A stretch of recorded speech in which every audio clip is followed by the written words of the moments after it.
Well, welcome back to the channel, everybody. Hey, just want to do a really quick update. Came up to the layout for the weekend, did a little bit of work. Randy and I actually did a lot of work. Just wanted to show these. Got some decals made by Highball Graphics, and have a GP40 dummy.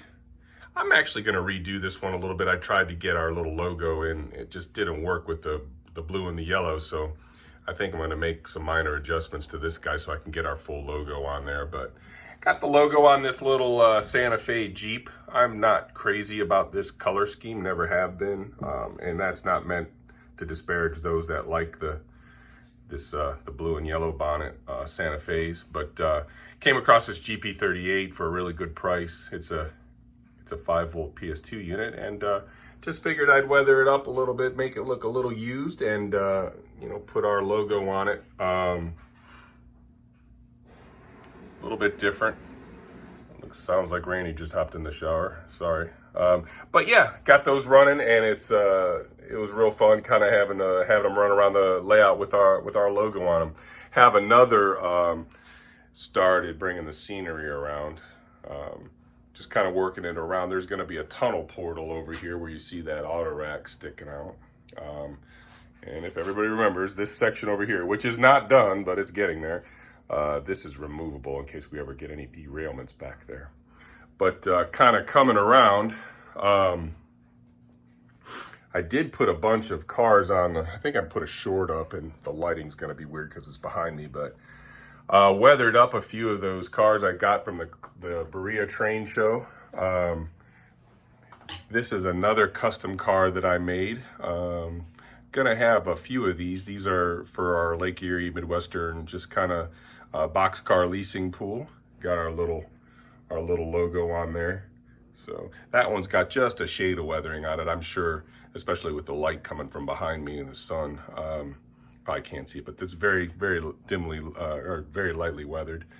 Have a 72-foot center beam here, and then if you recall, I'll put the link to the video up. There was an auction that I bought some items from several months ago, and I got these 3 center beams from the MTH warehouse sale. They were unassembled and unpainted.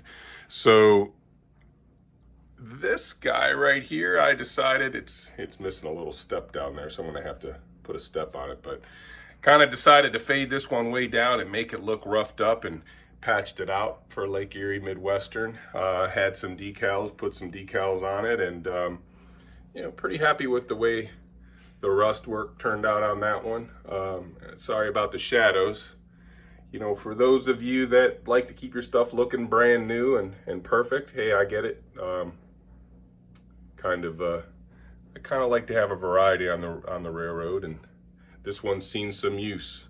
For those of you that don't like the weathered stuff, here's one that I painted, and it looks brand new, aside from a little bit, and you won't be able to see it because of the light, but a little bit of dirt and grime on the trucks. She looks pretty much brand new.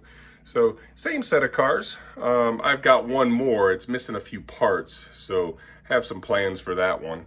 So I haven't worked on that one yet. Got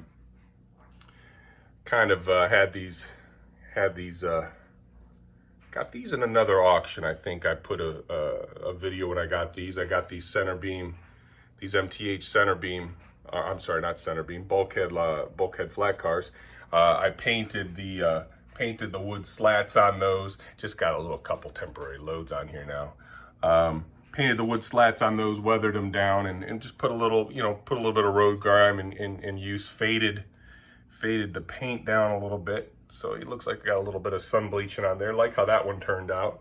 That one's been on the channel before. That's a custom load that I made. But these 52.5-foot gondolas, I weathered these up. We got a Bessemer and Lake Erie unit. It's seen some use. That's a coil coach. They would actually put steel coil in that guy, keep it covered and out of the elements. And then I have this Burlington 52.5-footer that I weathered up pretty hard. Let's see if I can get it in focus here. Weathered this one up pretty hard. It's seen some use. It's got a little bit of little bit of schmutz left over that they didn't get out the last time it was at the scrap metal facility. But you know, we'll be using these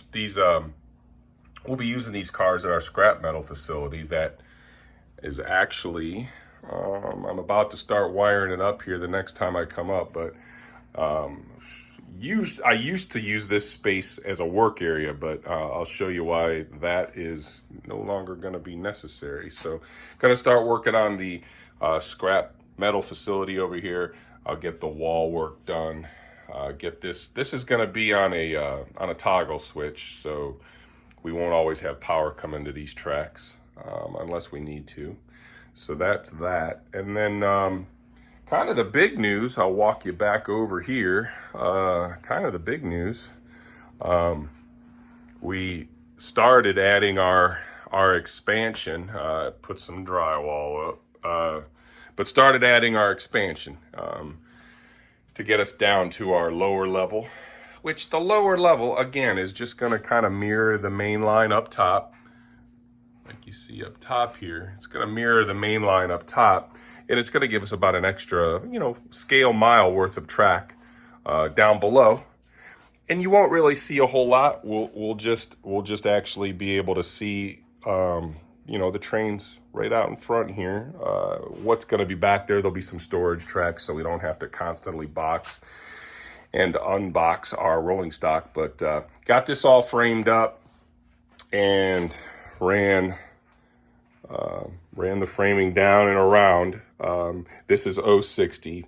We were considering 072 over here, but our space is just 060 is the best use of our space, best and smartest use of our space. So we kept it 060. Got some areas we can actually pop up and work in, if you kind of see there. So the perspective from one's viewpoint, though, it kind of disappears out of sight. But the track goes down on about a 2% grade, 2 to 2.5% grade, and levels out and goes back under the table. And we'll continue through and go underneath and down. And like I said, we'll have the ability to run a train on the lower level while we're running a train on the main line on the upper level independently. And it'll be able to double back and come back up on a reverse loop. We're going to have a city scene up here, a little town scene up here, kind of figuring out how we're going to, you know, kind of set up. I think we'll put some sort of an industry over here. There's obviously going to be switch tracks pulling you know, the leads off, but we'll have some industry over here, town scene over here. We'll have a couple industries. I think we're going to incorporate this 22.5 degree crossover over here. We had initially bought this for another reason and it didn't get used. So I think we'll have a switch and we'll have an industry kind of like that industry came up and needed rail service after the fact. They didn't want to tear up everything, so they just dropped in a crossover. I don't know if that's real world or not, but hey, the crossover looks neat, so we'll get it incorporated some way, somehow. For now, we got some storage under the layout, and started putting some of our stuff under the layout. We're kind of building buildings here. Pardon Randy's car parts. He's restoring a 63 Ford Galaxy Country Squire wagon, country sedan, I think it's called, even though it's a wagon. But that's coming along really nice. Who knows? Maybe we'll put that on the channel at some point. He's got a lot of money dumped into that. But yeah, we kind of moved a lot of our rolling stock storage. Kind of moved. I've been bringing locomotives up from Columbus and kind of got everything situated. Randy's been working on his little metal foundry, so that's getting close. But yeah, in any case, just wanted to give a really quick update. I haven't posted a whole lot. I am getting ready to roll back down to Columbus. I took the Vetter sash and door and my little construction company and a couple of the flats. I'm going to weather those and make them look a little bit nicer, a little less new. Did get a little bit of, just basic stonework started over here. Got the first coat of paint on it. I'll be filling this in with soil and green work, shrubbery and whatnot. But in any case, hey, I really appreciate everybody spending a few minutes with us here at the Lake Erie Midwestern. Look forward to talking to you again soon and bringing you some new updates as they transpire. Hope everybody's having a great day and a great start to your week. All right, everybody. Happy railroading. Take care.